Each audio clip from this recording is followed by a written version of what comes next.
नमस्कार मित्रांनो, तुम्हा सर्वांचं पुन्हा एकदा स्वागत या यूट्यूब चॅनलवर, ज्याचं नाव आहे जनरल स्टडी. मित्रांनो, गेल्या काही भागापासून आपण पाहतोय की शिवकालीन महाराष्ट्रामध्ये घडलेल्या काही मुख्य घटनाक्रम आपण पाहत आहोत आणि हीच घटनाक्रमाची मालिका आज आपण पुन्हा सुरू ठेवणार आहोत. मागच्या भागात आपण पाहिलेलं होतं की 1666मध्ये महाराज आग्र्यावरून सुटले. 1665मध्ये पुरंदरचा तह झाला. पुरंदरच्या तहानंतर महाराजांना आग्र्याला जावं लागलं आणि तिथून महाराजांची सुटका झाली. तर बघा, आणि या भागामध्ये म्हणजे आज पाहणार आपण 1670च्या घटनाक्रम. 1670मध्ये कोणकोणत्या घटना झाल्या ते एकूण 3 झाल्यात. 1670मध्ये एकूण 3 घटना झाल्यात. पहिली घटना 4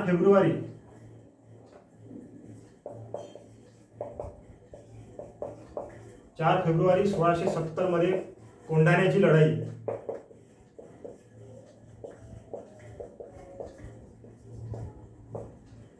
आणि 2 ऑक्टोबर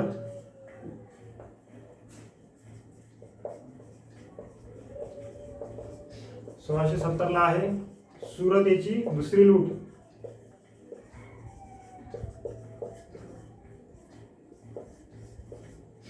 बरोबर. आणि 1670मध्ये तिसरी महत्वाची घटना आहे रायगड ही स्वराज्याची राजधानी झाली.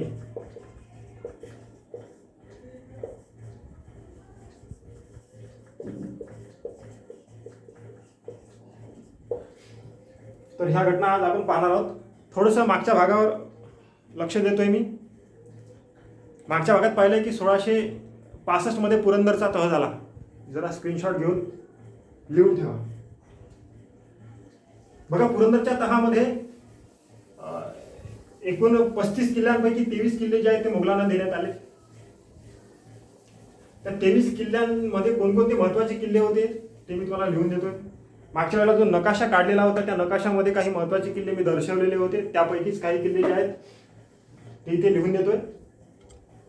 नकाशामध्ये पहा तुम्ही जर काढला असेल तर 23 किल्ल्यांपैकी काही महत्वाचेच किल्ले सांगतोय. परीक्षेमध्ये विचारण्याची संभाव्यता आहे. सगळे किल्ले विचारणार नाही आणि 23 किल्ले पाठ करायची गरज पण नाही. पहिला आहे तुंग, नकाशामध्ये आहे. नंतर आहे तिकोना, हा पण दर्शवलेला होता. नंतर आहे लोहगड, हा सुद्धा आहे त्याच्यात. नंतर आहे पुरंदर.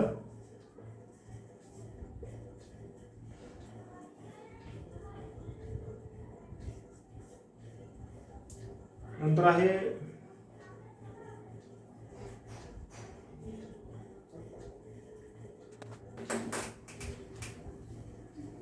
विसापूर, दिसतो ना,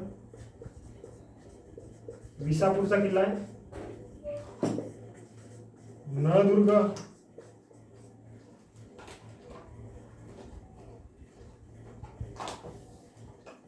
कर्नाळा, हे महत्वाचे किल्ले आहेत. कोंढाणा, हा आणखी एक महत्वाचा किल्ला. तर हे महत्वाचे किल्ले लक्षात ठेवा. पुरंदरच्या तहामध्ये हे देण्यात आलेले होते. नंतर मग सुरुवात झाली ते 1670मध्ये कोंढाणापासून. कोंढाणा जिंकला. नंतर मग महाराजांनी हे सगळे 23च्या 23 किल्ले परत घ्यायला सुरुवात केली. ठीक आहे.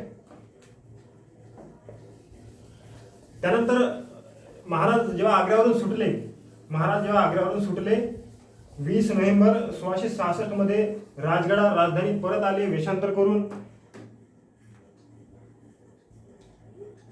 एक नाव राहिलेलं होतं मागच्या वेळेला तुम्हाला सांगितलंय की जेव्हा महाराज आग्र्यावरून सुटले तर आग्र्यावर त्यांच्या घरी, महाराजांच्या घरी हिरोजी फर्जंद नावाची व्यक्ती जी आहे ते पलंगावर झोपलेले होते. तोपर्यंत महाराज निसटून गेलेले होते आणि हिरोजी फर्जंद त्या ठिकाणी झोपलेले आहेत. त्यांचे पायचेपत बसलेले होते एक व्यक्ती, त्याचं नाव आहे मदारी मेहतर. म्हणजे महाराजांच्या मागे हे 2 व्यक्ती होते, हिरोजी फर्जंद. महाराजांच्या मागे हे 2 व्यक्ती राहिलेले होते. तोपर्यंत बाकीचे सगळे निघून गेलेले होते. सैन्य आधीच पाठवलेलं होतं. हिरोजी फर्जंद जे आहे ते महाराजांच्या जागी झोपलेले होते आणि मदारी मेहतर हे त्याचे पायचे पद बसलेले होते. नंतर काही काळाने काय झालं की हिरोजी फर्जंद हे औषधी आणायच्या निमित्ताने निघून गेले आणि फक्त मदारी मेहतर राहिलेले आहेत. मग हिरोजी फर्जंद निघून गेल्यावर मग पलंगावर कोण झोपलेलं होतं, तर उषा गादी अशी टाकून झाकून व्यवस्था ते मदारी मेहतरनी करून ठेवलेली होती आणि नुसताच पायशाला बसून तो राहिलेला होता. बराच काळ हा मदारी मेहतर बसून राहिलेला आहे. आतमध्ये काही चर्चा होत नाही आहे, कोणी काही येणे जाणे दिसत नाही आहे, रहदारी दिसत नाही आहे, असं बाहेरच्या सैनिकांना असं लक्षात आलं. आतमध्ये काही बोलचाल होत नाही आहे. तर मग जरा शंका आली की आतमध्ये कोणी आहे की नाही, जरा चौकशी करून पाहावी. आणि चौकशी झाली, मग लक्षात आलं की शिवाजी महाराज कधीच निघून गेलेले आहेत. हा मदारी मेहतर बराच काळ तिथं बसण्याचं कारण असं आहे की जोपर्यंत हा मदारी मेहतर तिथं बसणार होता तोपर्यंत शिवाजी महाराजांना समोर निघून जाण्यासाठी वेळ भेटणार होता. आणि हा सगळा वेळ मदारीनं दिलेला आहे. परंतु लवकरच मग लक्षात आलं की शिवाजी महाराज निघून गेलेले आहे चौकशी झाल्यानंतर. मग या मदारी मेहतरला कैद झाली, त्याला विचारणा करण्यात आली की तू सांग शिवाजी नेमका कोणत्या मार्गाने गेला एवढं तरी सांग, पण त्यानं काहीच सांगितलेलं नाही आहे. तर हा एक स्वामीनिष्ठ आणि स्वराज्यभक्त जो आहे, खरं तर हा मुसलमान आहे आणि त्यानं स्वराज्याची सेवा इतक्या विश्वासानं केलेली आहे, हे एक महत्त्वाचं आहे. त्यानंतर येऊ आपण कोंढाण्याच्या लढाईकडे.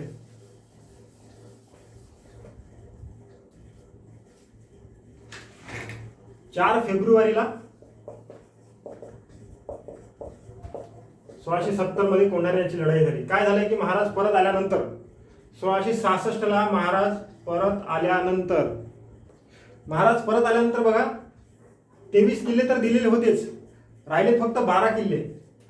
23 किल्ले दिले म्हणजे किल्ल्याच्या आजूबाजूचा परिसर आहे जवळजवळ 4 लक्ष होऊन एवढ्या किमतीचा महसूल देणारा जो प्रदेश आहे तो मोगलांकडे गेलेला होता 23 किल्ल्यांच्या सहित. मग आता एवढा प्रदेश गेलेला आहे, एवढा महसूल आपला वार्षिक कमी झालेला आहे. मग महाराजांकडे महसूल नाही, म्हणजे महसूल कमी झालेला आहे. तर सैनिक व्यवस्था जी आहे आणि आर्थिक व्यवस्था जी आहे ती खालावलेली आहे. तर त्या काळामध्ये 1666 पासून 1670 पर्यंत महाराजांनी काय केलं की सैनिकी व्यवस्था जी आहे ती बळकट करण्याचा प्रयत्न केला आणि स्वराज्याची जी आर्थिक व्यवस्था आहे ती सुद्धा बळकट करण्याचा प्रयत्न केलेला आहे. सैन्य हळूहळू उभारण्याची सुरुवात केलेली आहे. सगळ्यात आधी काय केलं, 1666 मध्ये परत आल्यानंतर 1666 मध्ये आग्र्यावरून सुटल्यानंतर परत आल्यानंतर महाराजांनी एक पत्र लिहिलंय मुअज्जमला. कारण शिवाजी महाराजांनी सांगून आलेले नव्हते. शिवाजी महाराजांनी जे आहेत सुटून आलेले आहेत ते सांगून आलेले नाही आहेत. न सांगून येता म्हणजे ती एक गैरवर्तणूक मानली जात होती. म्हणून महाराजांनी मुअज्जमला पत्र लिहिलं. हा मुअज्जम जो आहे बघा, मुअज्जम कोण आहे सांगतो. ज्यावेळेला शहाजहा दिल्लीचा बादशाह म्हणजे आग्र्यावरून शासन करत होता, दिल्लीचा बादशाह शहाजहान असताना दक्षिण भारताची जी सुभेदारी आहे, मुघलांच्या दक्षिणेकडची सुभेदारी म्हणजे महाराष्ट्र प्रदेशाची सुभेदारी ही औरंगजेबाकडे होती. तेव्हा तो शहजादा होता. नंतर औरंगजेब दिल्लीचा बादशाह झाला, त्यानंतर महाराष्ट्राची म्हणजे दक्षिण प्रांताची सुभेदारी जी आहे ती मुअज्जमकडे आली. मुअज्जम हा औरंगजेबाचा मुलगा सगळ्यात मोठा, आणि हाच नंतर मग औरंगजेबाच्या मृत्यूनंतर बादशहा झाला मुअज्जम, आणि याचंच नाव बहादूर शाह प्रथम. बहादूर शाह प्रथम. तर हे 66 पासून म्हणजे हा बहादूर शाह प्रथम मुअज्जम हा आला केव्हा, शाहिस्तेखानाच्या गेल्यानंतर, शाहिस्तेखानावर जो हल्ला झाला महाराजांनी केला त्याच्यानंतर हा आला होता. लक्षात घ्या, समकालीन इतिहास विचारण्याची शक्यता आहे. जर प्रश्न किचकट करण्याचा प्रयत्न केला तर असे काही समकालीन घडामोडी विचारू शकतात की हा झाल्यानंतर कोण आला शासक म्हणून. तर हा मुअज्जम, या मुअज्जमला महाराजांनी पत्र लिहिलंय की आपला जो पुरंदरचा तह झालेला होता तो पुरंदरचा तह आता मोडला जाणार नाही, तो तसाच कायम राहील. तो तसाच कायम राहील म्हटल्यावर मुअज्जमला आता वाटलं की ठीक आहे, तो तह तोडणार नाही, शिवाजीराजे जे आहे ते तह मोडणार नाही म्हणजे हरकत नाही, शत्रुता घेणं आता अपेक्षित नाही आहे. मग काय झालं की महाराजांनी 66 पासून ते 70 पर्यंत आपली सैन्यशक्ती वाढवण्याचा प्रयत्न केलेला आहे. इंग्रजांकडून काही शस्त्रास्त्र घेतलेत, पोर्तुगीजांची काही मदत घेतलीत, आणि त्याच काळामध्ये बघा आता जरा समुद्र सपाटीवरची काय परिस्थिती होती ते सांगतो तुम्हाला. 1666 ते 70च्या मधली घटना आणि समुद्र सपाटीची परिस्थिती. ही आहे महाराष्ट्राची समुद्र सपाटी. या ठिकाणी जर मुंबई आहे असं म्हटलं, मुंबईचं बेट हे होतं इंग्रजांच्या ताब्यात. इकडे आहे कुठेतरी, इथे आहे दमन, आणि वरती आहे कुठेतरी सुरत, गुजरातमध्ये जातं. ठीक आहे. तर दमन पासून सुरत पर्यंत जे आहेत ते पोर्तुगीज होते, पोर्तुगीजांच्या ताब्यात वरचा प्रदेश. मुंबईचं बेट इंग्रजांच्या ताब्यात. आणि इकडे आहे गोवा. गोवा हा जो प्रदेश आहे हा सुद्धा पोर्तुगीजांच्या ताब्यात आहे. बरोबर. आणि या मुंबईच्या जवळच इथे कुठेतरी किल्ला आहे, समुद्री किल्ला, तो म्हणजे जंजिरा, गाजलेला किल्ला आहे जंजिरा. जंजिराला होते हबशी,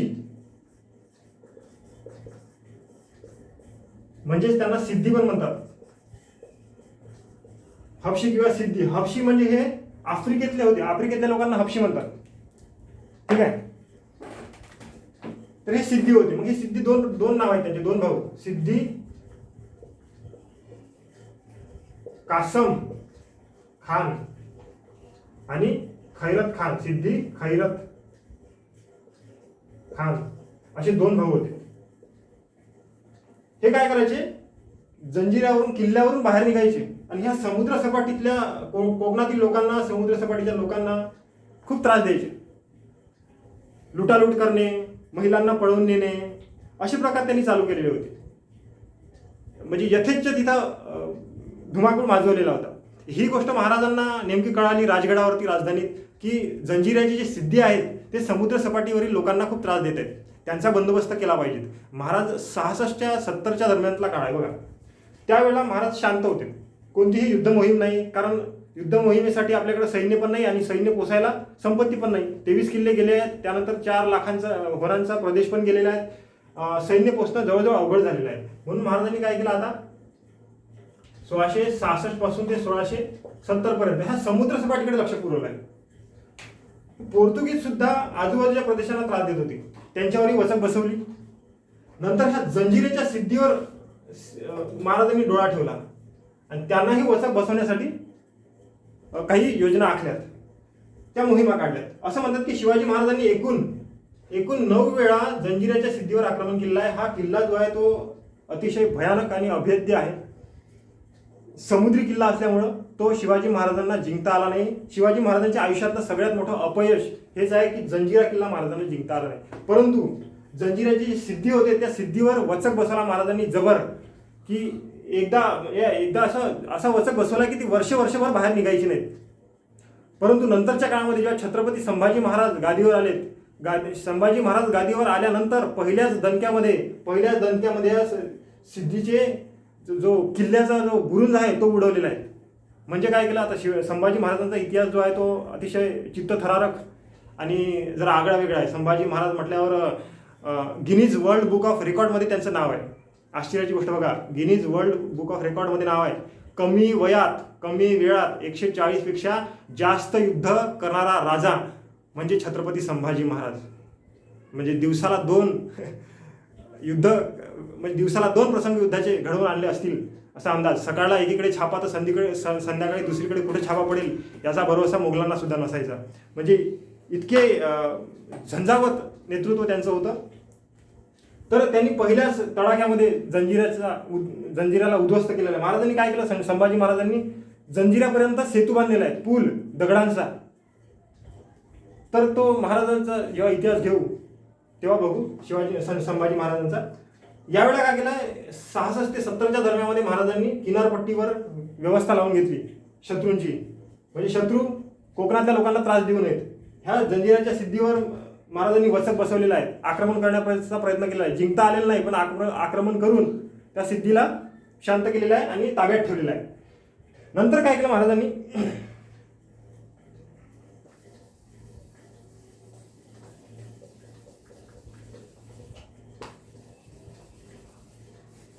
नंतर काय केलं की संपत्ती जमवण्याचा प्रयत्न केला. मुअज्जमला पत्र लिहिलेलं आहे की जो पुरंदरचा तह आहे तो आम्ही मोडणार नाही, तो कायम ठेवणार आहे. म्हणजे शत्रुता घेण्याचा प्रश्नच येत नाही. मोहज्जमलाही वाटलं ठीक आहे, शिवाजी राजा म्हणतोय की पुरंदरचा तह मोडणार नाही, म्हणजे 23 किल्ला आमच्याकडेच आहेत, म्हणजे मोगलांकडेच आहेत आणि तो सगळा प्रदेश पण त्यांच्याकडेच आहे. परंतु हे बोलण्याचा महाराजांचा हेतू असा होता की महाराजांना काही वेळ, 1-1.5 वर्ष 2 वर्ष महाराजांना वेळ पाहिजे होता, संधी पाहिजे होती, ती संपत्ती जमवण्याची आणि फौज उभी करण्याची, सैनिक उभं करायचं होतं. कारण समोरच्या आक्रमणासाठी हे 23 किल्ले काही कायम मुघलांकडे राहणार नव्हतेच आणि ते ठेवायचे नव्हतेच. नाहीतर स्वराज्याची स्थापना कशी झाली असती, महाराजांचा राज्याभिषेक कसा झाला असता, आपल्याच मराठी प्रांतातल्या लोकांवर जे मुघल शासन चालवत आहे त्या किल्ल्यावरून ते किल्ले मुघलांच्या ताब्यात कसे ठेवायचे होते, हे शक्य नव्हतं. पण महाराजांना फक्त वेळ पाहिजे होता, काही काळ, तो सैन्यशक्ती वाढवण्यासाठी. म्हणून महाराजांनी तेवढा वेळ घेतलेला आहे आणि ते पत्र लिहिलेलं आहे जाणून. मग मोहज्जमनी आक्रमण करणे किंवा छापा मारणे किंवा मराठी प्रदेशात त्रास देणे हे सोडलेलं. मग ही घटना महत्त्वाची झाली अशी की आता महाराजांनी जवळजवळ 20,000च्या आसपास फौज तयार केलेली आहे. 1670च्या कालखंडामध्ये 20,000च्या आसपास महाराजांनी फौज तयार केली. मग आता ती पोसायची पण आहे, त्यासाठी संपत्ती पण महाराजांनी जमवण्याचा प्रयत्न केलेला आहे. नंतर मग सुरतीची लूट केलेली आहे. हे सैन्य वाढवण्यासाठी सुरतीची लूट केलेली आहे, तो नंतरचा प्रसंग आहे. पहिला प्रसंग असा आहे की कोंढाण्यांची लढाई 4 फेब्रुवारीला आहे, बरोबर. 4 फेब्रुवारीला कोंढाण्याची लढाई. महाराजांनी सैन्य गोळा केलं आणि राजमाता जिजाबाई म्हणतात की हा जो किल्ला आहे कोंढाणा, किल्ला कोंढाणा जो आहे तो 23 किल्ल्यांपैकी एक महत्त्वाचा किल्ला होता. तो किल्ला मुघलांकडे राहणं चांगलं नाही आहे, तो स्वराज्यात असला पाहिजे असं जिजाबाईंचं मत होतं. म्हणून महाराणी जिजाबाईंनी महाराजांना सांगितलं की तो किल्ला तेवढा ताब्यात घ्या. मग महाराजांनी योजना आखली. त्याच काळामध्ये तानाजी मालुसरे नावाचे एक सरदार होते, सुभेदार तानाजी मालुसरे. ते नेमके त्याच वेळेला महाराजांच्या भेटीला आले. म्हणजे प्रयोजन हे होतं की त्याच्या मुलाचं लग्न होतं, रायबा. त्याच्या मुलाचं नाव काय? रायबा.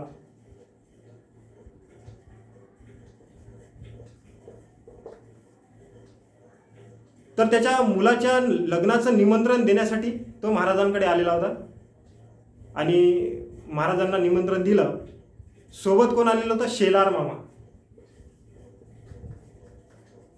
शेलार मामा जे तानाजीचे मामाजी असतात बहुतेक, तर ते शेलार मामा जे आलेले होते सोबत, तानाजीचे मामा, निमंत्रण घेऊन आले. महाराजांना म्हणतात की महाराज तुम्हाला रायबाच्या लग्नाला यायचं आहे. गाव कोणतं? उमरठे. हे कोणत्या गावचे? उमरठे. ठीक आहे, उमरठे गावचे.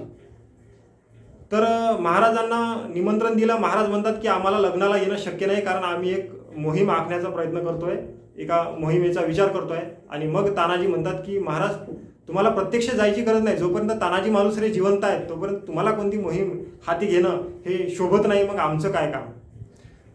तर तानाजी म्हणतात की मी मोहिमेवर जाईल, तुम्ही मला सांगा. मग महाराज सांगतात की आपल्याला कोंढाणा किल्ला घ्यायचा आहे. लगेच तानाजी मालुसरे तयार झालेत आणि ते म्हणतात की महाराज आम्ही कोंढाणा किल्ला घेऊन येतो. तानाजी मालुसरेने ती जबाबदारी घेतली आणि तानाजी निघाले.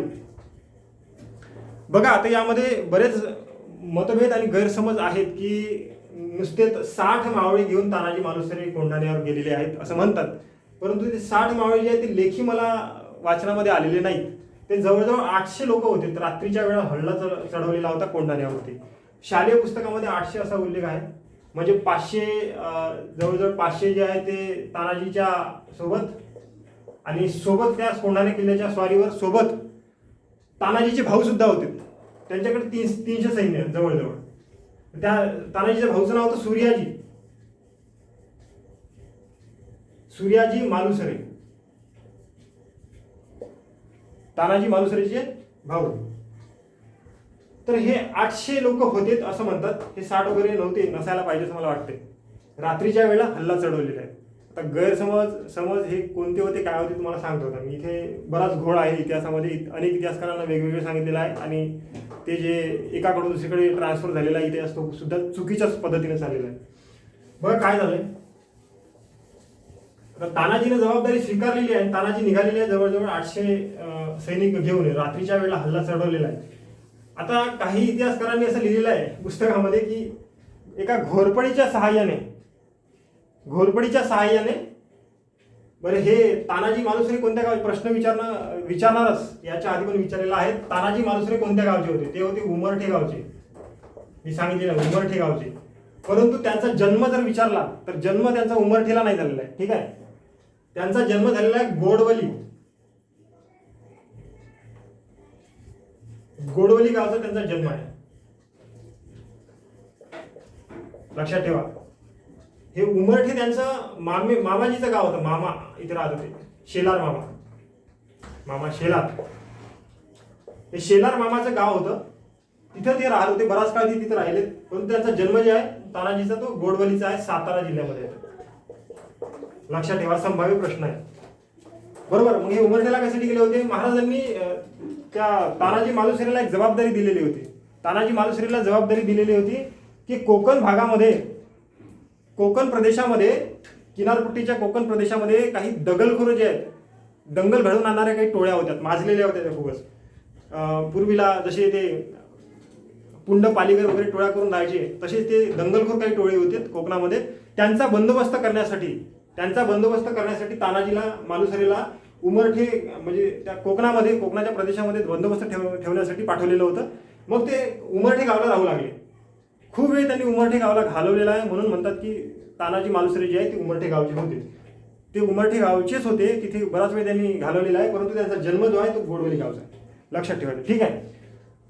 नंतर असं म्हणतात की कोंढाणा किल्ला जो लढवलेला आहे, त्या कोंढाण्यावर चढण्यासाठी, रात्रीच्या वेळेला चढण्यासाठी एका घोरपडीचा वापर केलेला होता. त्या घोरपडीचं नाव पण सांगतात, यशवंती नावाची घोरपड. यशवंती घोरपड. ह्या घोरपडीच्या सहाय्यानं तानाजीने गड चढलेला आहे असं सांगतात. इतिहासकाराने एका लिहिलेलं आहे. त्या इतिहासकाराचं नाव मला माहिती आहे, पण इथं मी ते नाव घेत नाही. ते खरं तर चुकीचं आहे. होऊ शकतं की 300, 350 आणि 400 वर्षापूर्वीचा जो मजकूर आहे, पत्र आहे, त्या पत्रामधला जो एखादा अक्षर, एखादी वेलांटी ही कदाचित गळली असेल, मोडली असेल, खोडली असेल. म्हणून आधुनिक काळामध्ये आज ते मजकूर वाचताना, पत्र वाचताना कदाचित त्या अक्षरामध्ये फरक पडला असेल. म्हणून काही इतिहासकारांचं असं मत आहे की ते यशवंती नावाची घोरपड नसून, म्हणजे ज्या व्यक्तीने ते वाचलेलं आहे तो पत्र किंवा मजकूर, त्याला ती यशवंती घोरपड असं दिसलेलं आहे. परंतु काही इतिहासकारांचं असं मत आहे की ती यशवंती घोरपड नव्हतीच. तो यशवंतराव किंवा यशवंत घोरपडे नावाचा व्यक्ती होता. लक्षात येत आहे का? हे नावं थोडे सारखे वाटतात, परंतु खोडमोड झाल्या, म्हणजे त्या मजकुरामध्ये कदाचित खोडमोड झालेली असेल प्राचीन असल्यामुळं. तर इथं काहीतरी वेलांटीमध्ये कुठेतरी काहीतरी फरक पडलेला आहे. म्हणून तो यशवंतराव घोरपडे नावाचा व्यक्ती असेल. यशवंती घोरपडे नावाची, म्हणजे यशवंती नावाची घोरपड नव्हती. ठीक आहे. मी तुम्हाला सांगितलेलं आधीच्या भागामध्ये की महाराजांच्या फौजेमध्ये अशी एक म्हणजे असं एक युनिट होतं, असा एक स्क्वॉड होता की जो फक्त गड किल्ले आणि उंच कडे चढून जाण्यासाठी एक्सपर्ट होता. महाराजांनी ते स्पेशल ट्रेंड केलेले होते. त्यांच्याकडे फक्त एकच काम असायचं, उंच कडे चढून जायचं. मग त्यामुळे ही घोरपड जी आहे ती वापरण्याचं काहीही कारण नाही आहे. ते माणसं जे आहेत ते चढून जायचे गड किल्ले आणि उंच कडे चढून जायचे, सह्याद्रीचे डोंगर. आणि दुसरा महत्वाचा एक लक्षात येतं घटना की जर घोरपडीचा वापर किल्ले चढण्यासाठी आणि कडे चढण्यासाठी जर केला जात असेल तर शिवाजी महाराजांनी जवळजवळ 100 किल्ले जे आहेत ते जिंकून घेतलेले आहेत. आणि 23 किल्ले तर दिलेले आहेत पहिल्यांदा, नंतर ते 23 किल्ले पुन्हा जिंकून घेतले. म्हणजे असे जवळजवळ 125 किल्ले जर महाराजांनी जिंकून घेतलेले आहेत, तर मग त्यापैकी फक्त एकाच किल्ल्यावर घोरपडीचा वापर का झालेला आहे, बाकीच्या किल्ल्यांवर का नाही केला, ते आपल्याला लक्षात येत नाही. बरोबर. आणि दुसरी गोष्ट, घोरपड म्हणजे काय रिमोट कंट्रोल नाही आहे. रिमोट कंट्रोलचं मशीन की बटन दाबले की ते वर जाईलच म्हणून. काय भरोसा की ते एक प्राणी आहे, काय भरोसा ते शेवटपर्यंत न जाणार, मध्येच अडकून पडला तर अंधाराच्या वेळेला दिसत नाही, ते शेवटी गेलेला आहे की मध्ये अडकून पडलेला आहे हे आपल्याला कशावरून समजणार आहे. त्यामुळे अशी बकवास आणि रद्दी प्लॅनिंग महाराज कधीच करत नव्हते. एका कार्यक्रमासाठी 2 प्लॅनिंग महाराजांकडे असायच्या आणि हे एकच अर्धवट प्लॅनिंग महाराज कशाला करेल. म्हणून हे संभाव्यता वाटत नाही की यशवंती नावाची घोरपड वापरली असेल, तर तो खरा इतिहास बहुतेक असा आहे. म्हणून असे जे म्हणजे कचाट्यात पाडणारा जो इतिहास आहे शिवाजी महाराजांचा, जो स्पष्ट जो आहे तो मजकुरामध्ये किंवा लेखी स्वरूपामध्ये त्याचे पुरावे उपलब्ध नाही आहेत, असा जो इतिहास आहे तो शालेय पुस्तकांमध्ये शक्यतोवर लिहिला जात नाही. म्हणून याचा सुद्धा शालेय पुस्तकांमध्ये उल्लेख नाही, लक्षात ठेवायचं. पण आपल्याला माहिती असावं की खरं काय खोटं काय आणि म्हणजे जो मतप्रवाह काय चालू आहे शिवकालीन इतिहासाचा, हे सगळं माहिती असावं म्हणून तुम्हाला हा प्रसंग सांगितलेला आहे. ठीक आहे. तर आता बघा, झालं असं की तानाजी मालुसरे निघाले. तानाजी मालुसरेंनी कोंढाणा किल्ल्याचा एक कडा निवडलेला आहे. तो सगळ्यात उंचीचा कडा होता. तानाजी म्हणतात की ह्या सगळ्यात उंचीचा जो कडा आहे तिथून आपण चढायचं. याचं कारण असं आहे की वरती त्या कड्यावर पहारा कमी आहे. जो कडा उंच आहे त्या कड्यावर पहारा कमी आहे. साहजिकच आहे, जो कडा उंच आहे त्या ठिकाणाहून शत्रू येणार नाही अशी संभाव्यता असते. म्हणजे असं शत्रूला असं माहिती असते की इथून जो शत्रू आहे किल्ला चढून येणार नाही, शक्यताच नाही. परंतु शिवाजी महाराजांचे जे सैनिक होते ते किल्ले चढून जाण्यामध्ये एक्सपर्टच होते. म्हणून त्या तानाजीने उंच कडा निवडला. त्या उंच कड्यावरून 500 गडी वरती जाणार होते आणि 300 माणसं जे आहेत, मावळे जे आहेत, ते घेऊन सूर्याजी मालुसरे जे आहेत ते दुसऱ्या म्हणजे किल्ल्यावरून मुख्य दरवाजावरती येणार होते. म्हणजे इकडून तानाजी मालुसरे वर चढून जाणार आणि मग किल्ल्याचा दरवाजा उघडणार आणि किल्ल्याचा दरवाजा उघडल्यानंतर मग सूर्याजी मालुसरे त्यांचे बंधू जे आहेत ते 300 माणसं घेऊन आतमध्ये येणार आणि अशा प्रकारे किल्ल्यावर छापा घालायचा आहे आणि किल्ला लढवायचा. तर झालं असं की तानाजी मालुसरे जे आहेत आपल्या माणसांसोबत किल्ला चढून गेले आणि वरती लढाई सुरू झाली. दरवाजाही उघडला गेला, तिकडूनही 300 माणसं आतमध्ये आलेत. लढता लढता बघा तानाजी मालुसरेंवर वार झाला आणि तानाजी मालुसरेची जी ढाल आहे ती तुटली. त्यावेळेला त्या कोंढाण्याचा किल्लेदार होता उदयभान राठोड.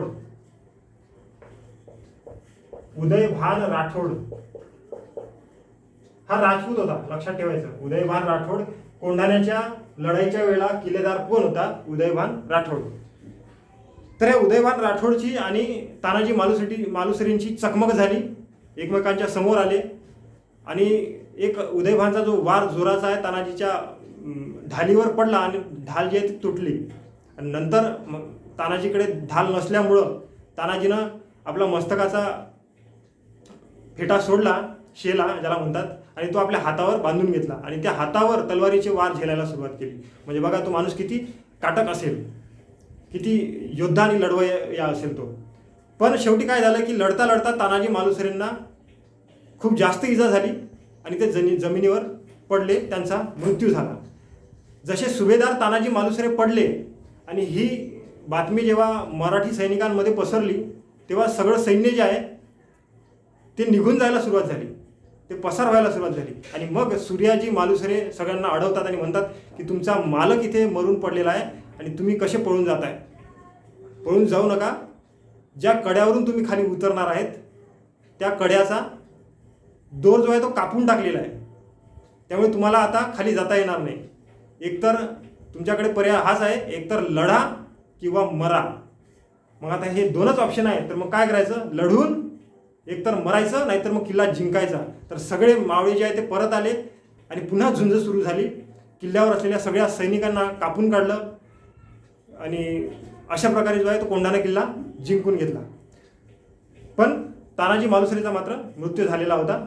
आणि ही घटना महाराजांना कळाली की 23 किल्ल्यांपैकी जो किल्ला महत्त्वाचा होता तो कोंढाणा किल्ला मालुसरेंनी सर केलेला आहे, जिंकलेला आहे, फते झालेली आहेत मराठ्यांची. परंतु महत्त्वाची गोष्ट ही आहे की गड आला पण सिंहासारखा माणूस गेला. म्हणून ही एक म्हण प्रसिद्ध झाली की गड आला आणि सिंह गेला. शिवाजी महाराजांच्या तोंडचं वाक्य आहे.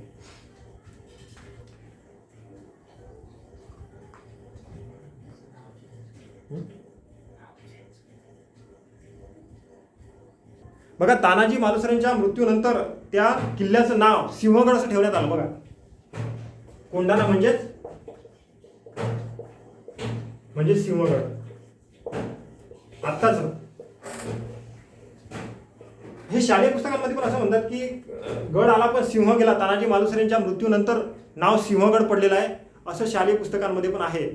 पण काही इतिहासकारांचं मत असं आहे की त्यापूर्वी सुद्धा सिंहगड हे नाव होतं. त्यामुळे मतप्रवाह काही असो, शालेय पुस्तकानुसार आपल्याला चालावं लागेल. सिंहगड आहे कोंढाण्याचं नाव. ठीक आहे. नंतर महत्वाची यानंतरची जी घटना आहे ती आहे सुरतेची दुसरी लूट. सुरतेची दुसरी लूट 2 ऑक्टोबर 1670 सुरतेची लूट झाली. पहिली लूट केव्हा झाली होती? 1665 नाही 1600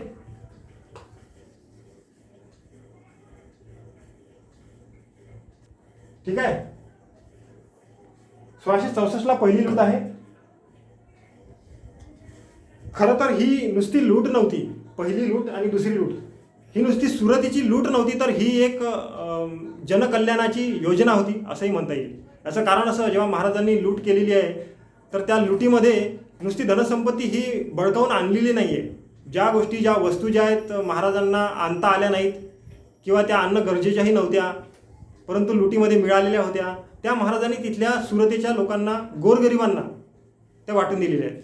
उदाहरणार्थ तांब्याचे भांडे, पितळीचे भांडे, काही फर्निचर असतील, काही शेतीयोग्य सामान असतील, तर हे सगळ्या गोष्टी महाराजांनी गोरगरिबांना वाटून दिलेल्या आहेत. त्यामुळे ही एक जनकल्याणाची योजनासुद्धा ठरलेली आहे. म्हणूनच कदाचित असं वाटलं असेल गोरगरिबांना आणि महाराजांना त्यांनी आशीर्वाद दिला असेल 1664 पहिल्या लुटीत की महाराज पुन्हा दुसऱ्यांदा या. म्हणून महाराज पुन्हा 1670 दुसऱ्या लुटीसाठी गेलेत. तर बघा दुसरी लूट सुद्धा अशीच झाली आहे. दुसऱ्या लुटीच्या वेळेला महाराज गेले. पहिल्या लुटीच्या वेळेला इथे इनायत खान नावाचा जो व्यक्ती आहे तो सुरतेचा सुभेदार होता पहिल्या लुटीच्या वेळेला. ठीक आहे. दुसऱ्या लुटीच्या वेळेला बहादूर खानाला, म्हणजे महाराजांनी काय केलं होतं, दुसरी लूट जेव्हा करायची होती त्यावेळेला बातमी पसरवलेली होती. म्हणजे आधीच बातमी सांगून दिलेली होती की महाराज म्हणजे शिवाजी राजे जे आहेत ते सुरतेवर लूट करण्याची संभाव्यता आहे, ही बातमी आधीच पसरलेली होती आणि ती सुरतेपर्यंत गेलेली होती. परंतु तिथे मग सुरक्षेसाठी म्हणून बहादूर खान आलेला होता. सुरतेच्या सुरक्षेसाठी म्हणून बहादूर खान आपलं सैन्य घेऊन आलेला होता. जोपर्यंत बहादूर खान तिथं होता तोपर्यंत महाराजांनी म्हणजे लुटीची जी मोहीम आहे ती आखलेली नाही आहे. महाराज निघालेले नाही आहेत अजूनपर्यंत. मग बराच काळ तो तिथे राहिलात. नंतर तो तिथून निघून गेला की आता शिवाजी राजे येण्याची अजिबात शक्यता वाटत नाही आहे, बरेच दिवस लोटलेले आहेत आणि ही खोटी बातमी त्याने पसरवण्याचा प्रयत्न केलेला असावा. म्हणून तो बहादूर खान तिथून निघून गेला. आणि ज्या वेळेला तिथं कोणीच नाही आहे, म्हणजे सैन्य जे आहे ते अगदी अल्प आहेत, 300, 400 ते 500 सैन्य असेल, त्या काळामध्ये मात्र नेमके शिवाजी महाराज सुरतेवर जाऊन धडकले.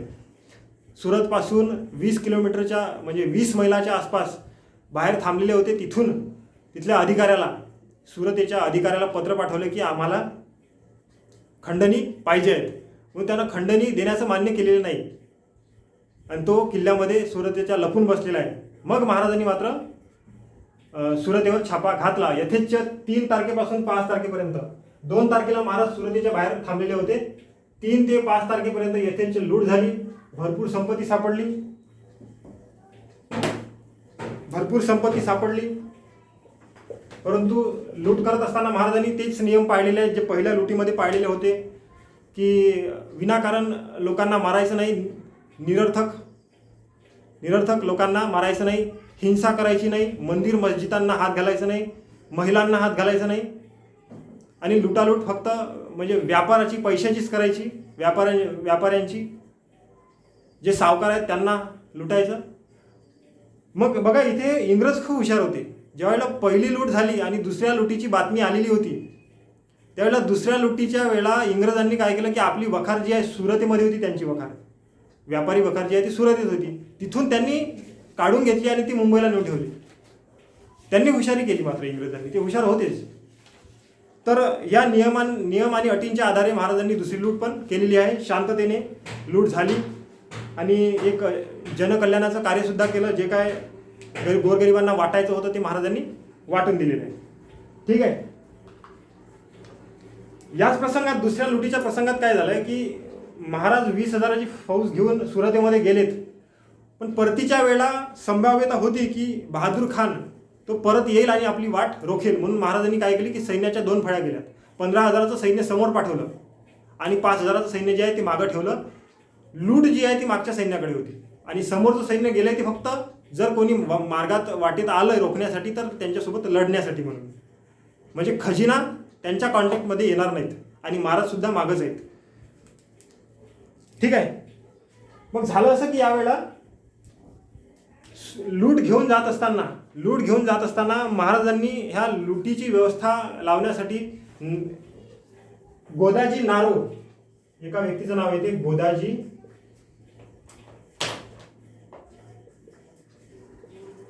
नारो या सरदाराकडे ती लूट दिलेली आहे. त्या लुटीची व्यवस्था लावण्याची जबाबदारी पण दिलेली आहे. पण त्या व्यक्तीनं काय केलं की लूट पळवून नेली. आश्चर्याची गोष्ट आहे, ती लूट पळवून नेली आणि सप्तशृंगीगड नाशिकच्या आसपास त्यानं ती लूट कुठेतरी लपवून ठेवलेली आहे. मग त्यापैकी फक्त शोध घेतल्यानंतर, मग त्या लुटीचा शोध घेतल्यानंतर महाराजांनी त्या गोदाजी नारोला कैद केलं आणि त्या संपत्तीचा शोध घेतला. तर त्यापैकी फक्त आसपास अर्धी लूट जी आहे ती मिळालेली आहे आणि अर्धी जी आहे ती अजूनही शोध लागलेला नव्हता. तर ती अर्धी लूट महाराजांची व्यर्थ गेली. नंतरचा प्रसंग आहे रायगड ही राजधानी झाली. 1670 मध्ये रायगड ही राजधानी झाली. बघा, जेव्हा महाराजांनी जावळी जिंकलेली होती 1656 मध्ये जावळी जिंकली आणि 1670 मध्ये आता ती राजधानी झालेली आहे. 14 वर्ष लागले ते राजधानीचं बांधकाम करायला असं म्हणता येईल. ठीक आहे. जावळीच्या मोऱ्यांकडून ती जावळी जिंकलेली आहे, रायरीचा गड. तर बघा आता ह्या राजधानीला म्हणजे रायगड आला. रायगड बांधकामाला जवळजवळ 14 वर्ष लागली. ह्या रायगडाला अनेक नावं आहेत. जेव्हा आपण किल्ल्याचा म्हणजे एकेका किल्ल्याचा डिटेलमध्ये अभ्यास करू त्याबद्दल त्यावेळेला रायगडाच्या बद्दल खूप काही शिकू. राजधानी होती म्हटल्यावर खूप काही शिकण्यासारखं आहे त्यामध्ये. ज्या इमारती आहेत आणि त्या किल्ल्याचं एक वैशिष्ट्य पण आहे, बरेच वैशिष्ट्य आहेत. डिटेलमध्ये तेव्हा शिकू जेव्हा आपण किल्ल्यांचा अभ्यास करू.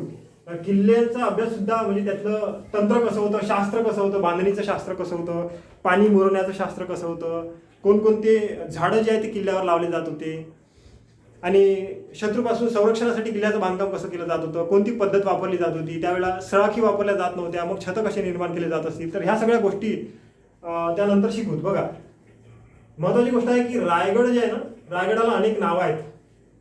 ते परीक्षेला ऑप्शनलमध्ये विचारण्याची शक्यता आहे. जर एखादा किचकट प्रश्न पडला तर यापैकी पडू शकतो. अनेक नावं आहेत.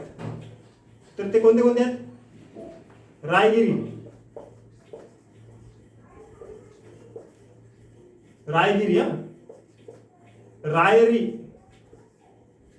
रायगड तर आहेच. त्यानंतर आहे इस्लामगड, त्यानंतर आहे पूर्वेकडील जिब्राल्टर,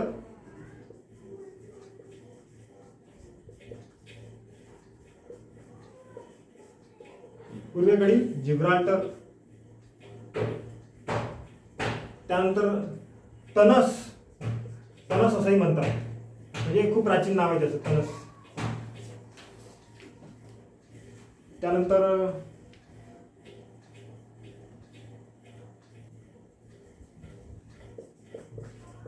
राजगिरी लिहिला आहे का? नाही.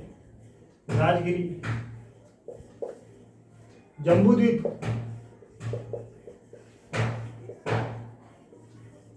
शिवलंका आणि अजून भरपूर आहेत. यापैकी कोणता पडलं तर लिहिता येईल आपल्याला. ठीक आहे. तर बघा, हे पूर्वेकडील जिब्राल्टर हे महत्वाचं आहे. पूर्वेकडील जिब्राल्टर, फक्त जिब्राल्टर देता आलं असतं ना. पूर्वेकडील काय म्हणजे पश्चिमेकडे सुद्धा एखादं जिब्राल्टर असू शकतं नाही, ते आहेच. पूर्वेकडील जिब्राल्टर जर रायगड आहे तर मग पश्चिमेकडील जिब्राल्टर काय हे जेव्हा आपण रायगड डिटेलमध्ये शिकू त्यावेळेला सांगेल. ठीक आहे. तर ही रायगड राजधानी झालेली आहे महाराजांची. आणि यानंतरच्या भागामध्ये आपण शिकणार आहोत 1674 मध्ये महाराजांचा राज्याभिषेक.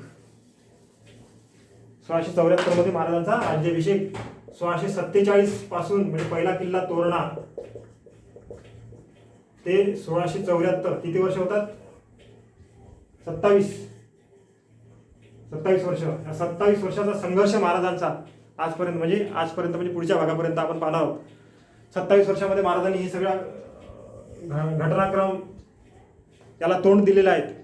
एक महत्त्वाची गोष्ट तुम्हाला सांगतोय की या 27 वर्षामध्ये काही आपण जेवढं काही शिकलेलो आहे आजपर्यंत हे काही 27 वर्षातलं फक्त एवढासाच भाग नाही आहे. बऱ्याच गोष्टी अशा आहेत शिवकालीन इतिहासातल्या ज्या आपल्यापर्यंत अजून पोहोचलेल्या नाही आहेत, म्हणजे त्याचा अजून शोधच लागलेला नाही. छत्रपती शिवाजी महाराजांचा इतिहास हा पूर्णपणे आपल्याला माहिती नाही, पूर्णपणे आपल्याला तो मिळू शकलेला नाही आहे. याचं कारण असं आहे की 12 वर्ष बघा तुम्ही, 1670 मध्ये जर राजधानी झालेली आहे आणि 1689 मध्ये संभाजी महाराजांचा मृत्यू आहे, किती वर्ष होतात? 19 वर्ष.